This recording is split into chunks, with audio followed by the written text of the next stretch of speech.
हमारी बनाई हुई फिटिंगें जो हैं उनको आप पकड़ के हिलाएंगे तो गाड़ी पूरी हिलेगी, फिटिंग नहीं टूटेगी कभी। इस वजह से हमारी गाड़ियाँ वाइब्रेट नहीं कराई हैं। मुस्टैंग बना रहे हैं हम, क्या रोल्स रॉयस कुलिनन बना रहे हैं, इस तरह की गाड़ियाँ, इनके फेस भी जो हैं वो हैंडमेड बनाए जाते हैं। हाँ, ये करते हैं जब हम दरवाज़ों को चौड़ा करते हैं तो जहाँ कब्जे लगने होते हैं वो गेज ही डिफरेंट होती है। वो गेज नहीं होती जो गाड़ी के बाहर लगनी है, ठीक है, वो उससे तकरीबन दुगनी मोटाई की गेज होती है जहाँ कब्जे लगते हैं। जब वहाँ पे उसी मोटाई की गेज इस्तेमाल कर ली जाए तो कोई रीज़न नहीं है कि दरवाज़ा कमज़ोर है। तालीम तो बस मेरी नॉर्मल सी है।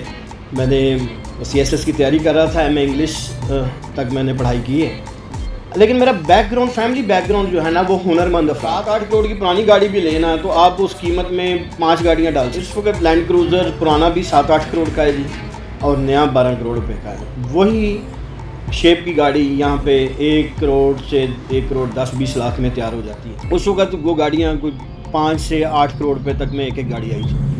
आज वही 5 करोड़ वाली गाड़ी हम 1 से सवा करोड़ रुपए में गाड़ी समेत बना के देते हैं, शायद उससे बेहतर बनाते हैं। अस्सलाम वालेकुम।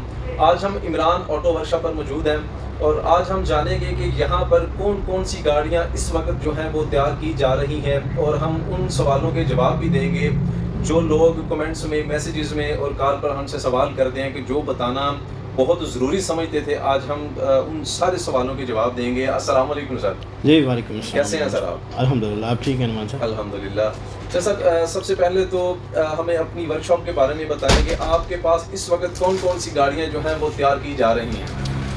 नुमान साहब, हम हर तरह की गाड़ियाँ तैयार करते हैं।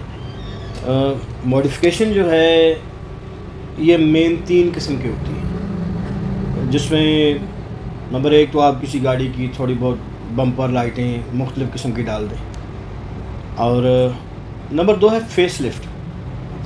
ये जो फेस लिफ्ट है इसका मतलब ये है कि आपके पास एक गाड़ी टोयोटा में जैसे पुराने मॉडल की है, लैंड क्रूज़र है 98, 99, उसे हम 2024 में कन्वर्ट कर देंगे किसी मॉडल में, ये फेस लिफ्ट कहलाती है। इसका सबसे टॉप लेवल है वो है रेप्लिकेट करना।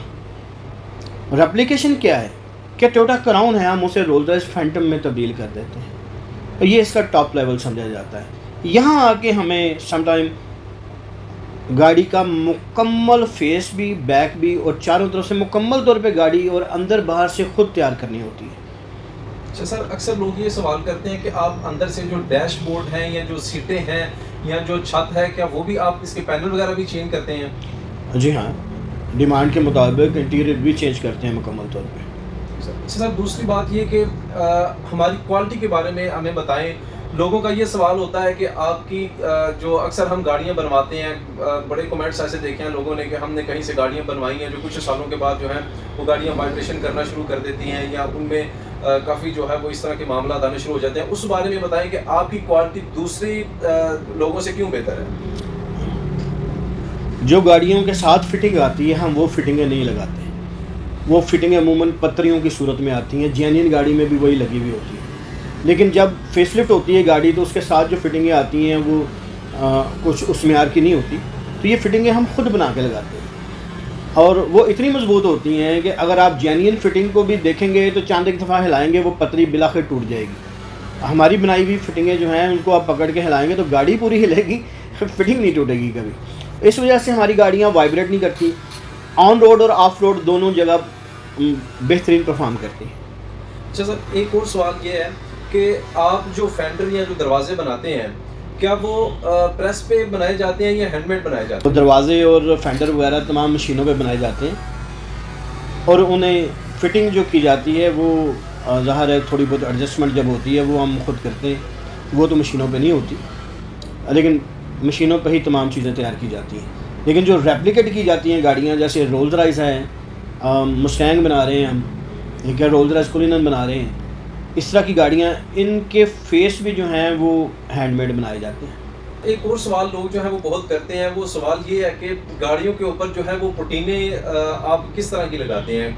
कुछ अफराद हैं जिनको बनाना नहीं आती, जो प्रेस पे नहीं बना सकते, या जिनको दरवाजे या फेंडर बनाना अभी तक नहीं आते, उनकी वजह से काफ़ी इदारे जो है वो बदनाम होते हैं कि ये पुटीने बहुत ज़्यादा लगाते हैं। तो आप ज़रा अपनी क्वालिटी के बारे में बताएं कि आपकी पुटीनों के बारे में सर वो क्या राय है? शुरू यहाँ से करेंगे कि आया पुटीने वो लगाते क्यों हैं? ज़रूरत उन्हें इसलिए पड़ती है कि जो 2000 मॉडल का लैंड क्रूज़र है मसलन, और 2024 मॉडल का लैंड क्रूज़र जो है, दोनों की चौड़ाई में 4 इंच का फ़र्क है। अब वो नए दरवाजे डाले बगैर आप 4 इंच का वो फ़र्क नहीं निकाल सकते। आप किसी एक साइड को 2 इंच तक गर्म करके नहीं बाहर ला सकते।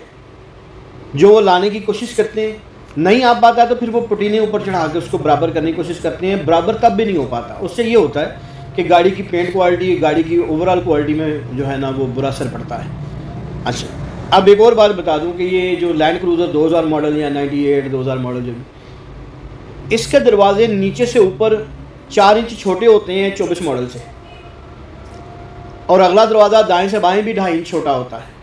तो ये क्या करते हैं, दरवाजे उतने ही रहने देते हैं, उनको फिर गर्म करके फुलाने की कोशिश करते हैं, उसमें डेंट बहुत पड़ जाते हैं। उसकी जितनी भी वो फिनिशिंग कर लें, ठीक है, उनको साइज़ के बराबर वो ला नहीं सकते, इस वजह से उन्हें पुटीनें चढ़ती हैं। हम लोग क्योंकि डाइयों पे ये तमाम ओरिजिनल साइज़ और ओरिजिनल डिज़ाइन के मुताबिक ये सब कुछ तैयार कर रहे होते हैं, तो उसके ऊपर सिर्फ प्रोटेक्टिव एक लाइट सी लेयर चढ़ती है प्रोटीन की, जो कि फाइबर प्रोटीन की होती है, और उसे भी शेप अप करके रब करके समटाइम कुछ जगहों से तो तकरीबन लोहा बाहर आया हुआ होता है। तो वो जब एक्चुअल साइज़ के दरवाजे ही लग जाएंगे, एक्चुअल साइज़ के फेंडर लग जाएंगे बैग, तो पुटीनें चढ़ाने की ज़रूरत ही नहीं होगी। और यहाँ आके हमारा म्यार बाकियों से बहुत बेहतर हो जाता है। और जो बात लोग कहते हैं या वो जो नहीं कर सकते, आपको बताऊँगा ज़्यादातर लोग ये मेरे पास होके जा चुके हैं, जनाब दरवाजे कैसे बनाने हैं, ठीक है, उन्हें समझ नहीं आई। तो अब वो क्या कर रहे हैं, और जी दरवाजे बन नहीं सकते, ये उनकी अपनी अपनी अप्रोच है काम के लिए। फिर वो एक इशू ये छाल रहे हैं आजकल कि जी दरवाजे कमज़ोर हो जाते हैं। अरे भाई, दरवाजे कैसे कमज़ोर होते हैं? दरवाजे का आप स्ट्रक्चर देखें, ये तो दरवाज़ों को काटते हैं अंदर से। दरवाजे को बाहर लाने के लिए अंदर जेन्युइन फ्रेम को ये लोग काट देते हैं, और उसके बाद उसकी तरपाई के लिए ज़ाहिर है उनको जगह बनती है ना, आर्ट डलता है और कुछ, उसको दोबारा ये सारे को वेल्ड करते हैं। हम तो काटते भी नहीं हैं दरवाजे को। हाँ, ये करते हैं जब हम दरवाज़ों को चौड़ा करते हैं तो जहाँ कब्जे लगने होते हैं वो गेज ही डिफरेंट होती है। वो गेज नहीं होती जो गाड़ी के बाहर लगनी है, ठीक है, वो उससे तकरीबन दुगनी मोटाई की गेज होती है जहाँ कब्जे लगते हैं। जब वहाँ पर उसी मोटाई की गेज इस्तेमाल कर ली जाए तो कोई रीज़न नहीं है कि दरवाज़ा कमज़ोर हो। सो ये एक बिल्कुल अपनी ज़िम्मेदारी से भागने वाली बात है कि जनाब ये हो नहीं सकता या ये ख़राब हो जाता है। ऐसा कुछ नहीं है, बल्कि ये बेहतर हो जाता है। हम लाइमोज़िन्स बनाते हैं, गाड़ियाँ बनाते हैं, रेप्लिकेट करते हैं। अल्लाह का शुक्र है कि हमें अल्लाह पाक ने ये सीख और समझ अता की है, हम सीख रहे हैं अब तक। सर, यहाँ सीखने से मुझे एक बात आपसे करना बहुत ज़रूरी है। जो आप बता रहे हैं वो आम बंदा, जो आम उस्ताद है, वो इस चीज़ को नहीं कर पाता, ना वो इस चीज़ को समझ सकता है। ज़रा अपनी तालीम के बारे में बताएं कि आपने कोई ऐसा डिप्लोमा किया है जिस वजह से आप टेक्निकल चीज़ों को समझ पाते हैं, या आपको गेजेस का या मिलीमीटर का इन चीज़ों का आपको पता है, तो ज़रा इसके बारे में बताएं कि आपकी तालीम क्या है सर? तालीम तो बस मेरी नॉर्मल सी है। मैंने CSS की तैयारी कर रहा था, मैं इंग्लिश तक मैंने पढ़ाई की है, लेकिन मेरा बैकग्राउंड, फैमिली बैकग्राउंड जो है ना वो हुनरमंद अफराद का है। मतलब पाकिस्तान स्टील मिल से तल्लुक़ है और लोहे का काम, और वहाँ पे हमारी गुजरांवाला जो है वो तीसरा बड़ा शहर है, और हुनरमंदों में शायद ये सबसे बड़े शहरों में आता है कि यहाँ पे बहुत से ऐसे वाक़यात सुनने में आते हैं कि एटॉमिक एनर्जी कमीशन में भी यहाँ से एक साहब गए और वो फ़ैन वगैरह बनाना, ये बहुत से वाक़यात इससे। और मेरा जो मतलब हमारा फैमिली बिज़नेस जो था ना, ये उसी सारे एरिए में था जहाँ पे गुजरांवाला के सबसे हुनरमंद अफराद की वर्कशॉप थी, फैक्ट्रियाँ थी, क्योंकि हम भी लोहे की मार्केट भी बिल्कुल उसके साथ ही आयरन शीट्स वगैरह का काम करते हैं रहे। तो टेक्निकली मैं ना हुनर की तरफ, अगर कोई मैं किसी खरादिये को देख लूँ, अगर मैं किसी पेंटर को देख लूँ, ठीक है, मैं समझता हूँ ये अल्लाह की उस पर रहमत है। तो मैं 97-98 से मशीनरी डिज़ाइन कर रहा हूँ, ठीक है, और यही अमल जो है 2017 में आके गाड़ियाँ बनाने की तरफ शिफ्ट हो गया, क्योंकि गाड़ियों के बिज़नेस में हम आए जब तो 2015 में, तो 2017 तक में गाड़ियाँ बहुत महंगी हो चुकी थी।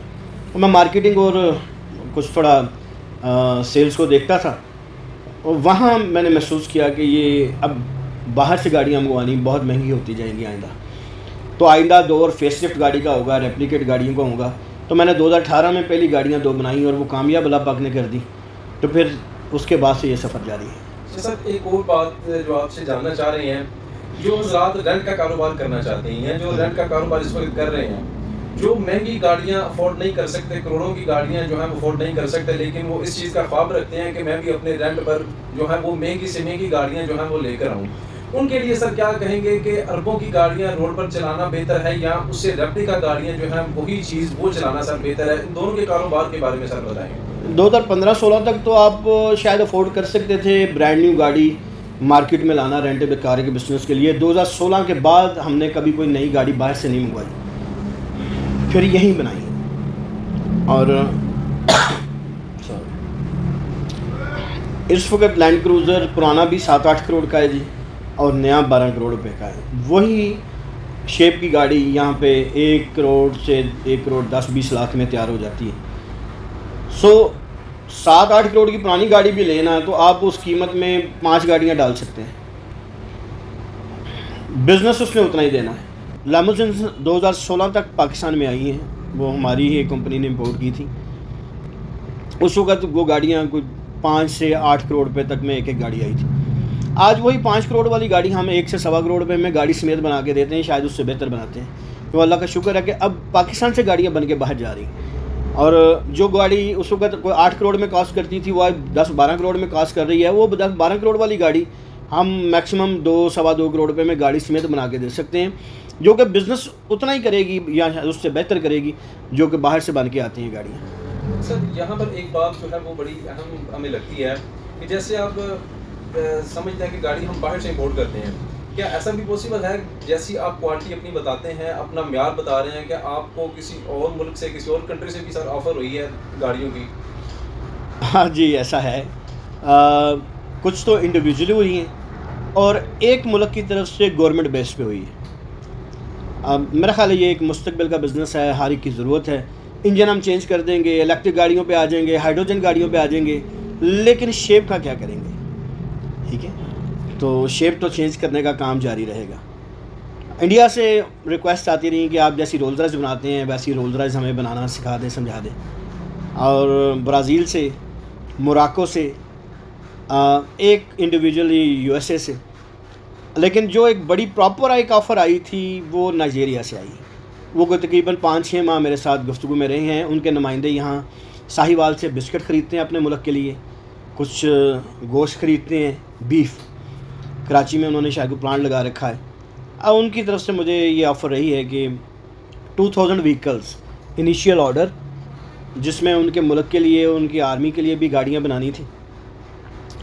और मैंने उन्हें रिक्वेस्ट कर ली कि मैं एक छोटा सा कारीगर हूँ, मैं इतना। उन्होंने कहा जी हम हमारी गवर्नमेंट उसमें एज ए पार्टनर आ जाएँ आप।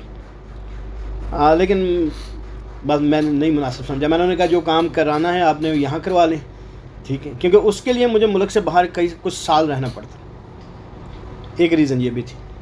सर यहाँ पर एक और बात भी गाड़ियों की निस्बत से अगर सामने लाएं तो अक्सर दोस्त जो है वो हमें कॉल करके ये भी मशवरा भी देते हैं, कुछ कहते भी हैं, कुछ हमसे पूछते भी हैं कि क्या आप हमें कोई अपनी शेप के अंदर को गाड़ी तैयार करके दे सकते हैं जो गाड़ी इस वक्त दुनिया में तैयार नहीं हुई। तो उस बारे में बताएं कि ऐसी कोई गाड़ी है जो हम तैयार कर सकते हैं जो इस वक्त दुनिया में तैयार नहीं हुई और हम वो गाड़ी तैयार कर सकते हैं? गाड़ियाँ तो शौक़ अल्लाह ने अता किया है, तो गाड़ियाँ तो मुझे सभी पसंद है, लेकिन मेरा एक कॉन्सेप्ट है। मैं ये चाहता हूँ कि फ्यूल एफिशिएंट गाड़ी की हो, जो कि इस वक्त की दुनिया भर में तरक्की की स्टेज जो है उसमें किसी एक फ्यूल पे रिलाय नहीं किया जा सकता। तो अभी मल्टी फ्यूल सिस्टम को गाड़ी होनी चाहिए जो कि आम आदमी को बहुत ही ज़्यादा मुनासिब कीमत में मिले और उसकी चलाना भी उसको इंतहाई सस्ता हो। और मेरा ज़्यादा कंसर्न जो है वो हाइड्रोजन फ्यूल की तरफ है। मैं ये समझता हूँ कि अगर हाइड्रोजन फ्यूल को हम स्टोर करने की कोई ऐसी डिवाइस मुनासिब कीमत बना सकें तो फिर ये गाड़ियाँ पानी पे भी चलेंगी। हाँ जी, तो पॉसिबल है गाड़ियाँ पानी पे चलना सर? हाँ जी, हाइड्रोजन पे चलना ना, मतलब हाइड्रोजन फ्यूल लेना, पानी को। टोयोटा इसमें बहुत आगे जा चुका है। टोयोटा ने एक प्रोटोटाइप तैयार करके एक गाड़ी चला दी है 1300 कुछ किलोमीटर ना, और कोई रिफ्यूलिंग के बगैर। उसकी टेक्नोलॉजी बहुत एडवांस है।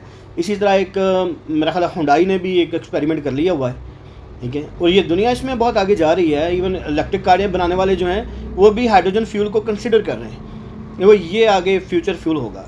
सर एक और सवाल जो बड़ा अहम है, और वो कोई भी गाड़ी बनवाने से पहले हमसे ये सवाल लाजमी करता है कि अगर हम आपसे गाड़ी जो है उसका ब्रांड चेंज करवाते हैं, जैसे हम गाड़ियां बना रहे हैं, क्राउन के ऊपर हम रोल्स रॉयस फैंटम गाड़ी जो है वो तैयार कर रहे हैं, तो उनके जो कागजात हैं, लोग ये कहते हैं कि हमें क्या अपने उस कागजात पर भी रोल्स रॉयस लिखवाना पड़ेगा, उसका जो सालाना टैक्स है वो भी हमें उसी हिसाब से अदा करना पड़ेगा, तो उसके बारे में जो है वो तफसील बता दीजिए। मैं रेप्लिकेशन पूरी दुनिया में हो रही है। जैसे यहाँ लोकल बसें बनती हैं, आपको एक फ्रेम दे दिया जाता है, आप अपनी मर्ज़ी से उसके ऊपर शक्ल बना लेते हैं, ठीक है। ये तो एक शक्ल बनी हुई आई हुई गाड़ी होती है, असल में कागजात होते हैं चेसी और फ्रेम के, उसके ऊपर शक्ल को मॉडिफाई किया जा सकता है। इसी तरह हम गाड़ियाँ फेसलिफ्ट कर रहे हैं, ठीक है, जिस तरह प्राडो क्रूज़र को उसी में आगे फेसलिफ्ट करना, तो ये रेप्लिकेशन कहलाती है। ये दुनिया भर में हो रही है। इसमें बेसिकली गवर्नमेंट को टैक्स चला जाता है चेसी का और फ्रेम का, ठीक है। जब तक आप बॉडी चेंज नहीं करते आपको दूसरा कोई और टैक्स लागू नहीं होता। शक्ल चेंज करना हो रहा है, बॉडी चेंज करना हो रहा है। हम बॉडी चेंज नहीं करते,